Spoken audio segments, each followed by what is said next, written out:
জিনিসপত্রের দাম হয়, এটা দাম বাড়িয়ে গেছে আবার।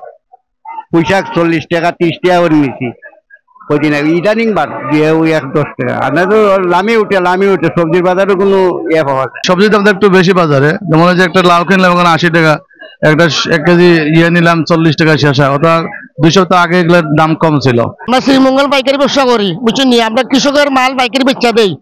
কৃষকের মাল খেতে উৎপাদন যাইব, বাজারে যাইব, তা আমরা বাজারে রেট যত বিক্রি যত ডেলি যত রেট এত বেশি। আমরা আগে তো আমরা সবজি মনে করেন যে মোটামুটি কমে কিনছি, কাস্টমাররা কমে দিছি। এখন বর্তমানে বাজারটাই আসলে বেশি, কারণে আমরা কমে বেচতাই না, আমরা লইয়া অনেক সময় তুরাতুরি লসও দেওয়া লাগে। আলু বেশি 20 টাকা, শসা বেশি 40, গাজর 130, করলা 100, ভেন্ডি 70, আরকুল 60, লাল শাক এলে 70।